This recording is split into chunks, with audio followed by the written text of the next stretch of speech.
सबसे पहले आपको बताएं कि कौमी असेंबली और सेनेट से अहम कानून साजी सर्विसेज चीफ्स की मुद्दत मुलाजमत 3 से बढ़ाकर 5 साल करने का बिल सेनेट से भी मंजूर कर लिया गया है। पाकिस्तान आर्मी एक्ट 1952 में तरमीम का बिल सेनेट से मंजूर कर लिया गया।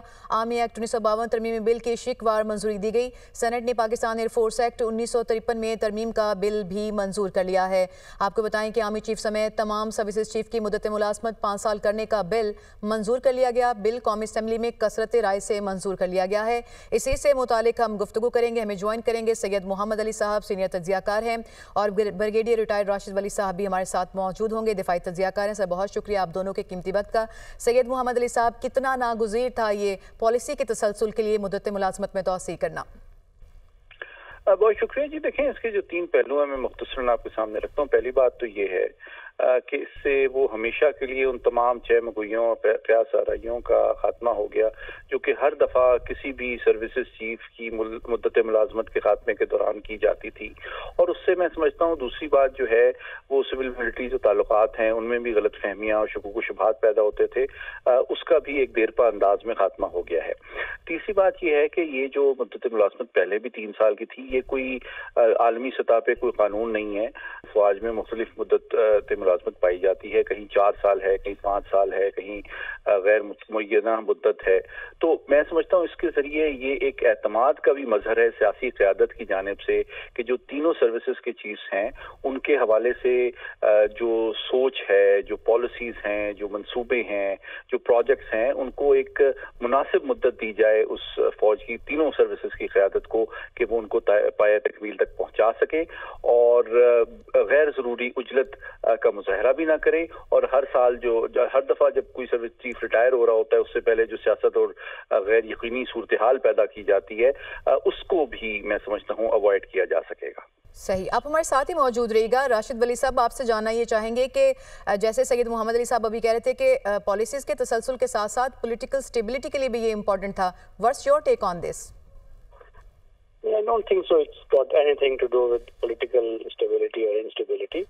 This is a pure administrative जो tenure का ये decision है। हर गवर्नमेंट का ये प्रेरोगेटिव होता है कि वो कितना उसको tenure रखना चाहती है। और I'm sure कि ये कंसल्ट भी किया गया होगा तीनों सर्विसेज से, और एक उस पे क्योंकि ये ऐसी जो स्टेक होल्डर्स होते हैं उनकी राय ली जाती है।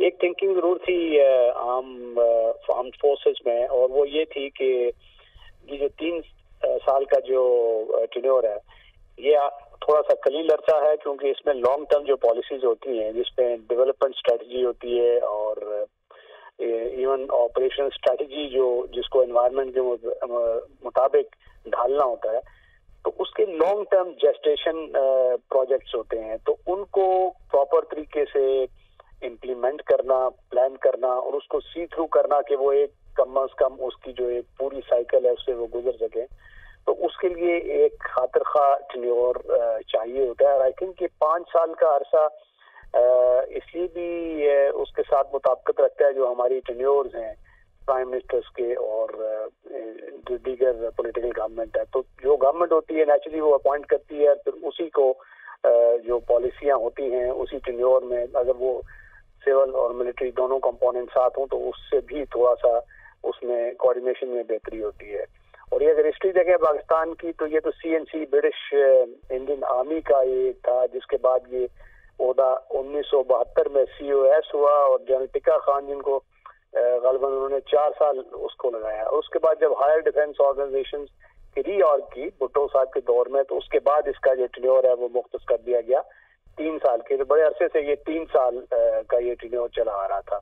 और उस पे चेयरमैन जॉइंट्स हैं, चीफ ऑफ आर्मी स्टाफ हैं, तीनों सर्विसेज चीफ्स हैं, इन सब के टेन्योर ये थे। और अगर इसमें एक्सटेंशन होती थी तो वो फिर या एक्सटेंशन की जाती थी और कोई उसमें टेन्योर को बढ़ाने का लेजिस्लेशन या वो अमेंडमेंट नहीं आई थी। तो so this is a very seminal event और I am sure it will go a long way कि ये जो लॉन्ग टर्म पॉलिसीज को उसका जो तसलसल है या उसको इम्प्लीमेंट करना है वो यकीनी तौर पर बरकरार रहेगा।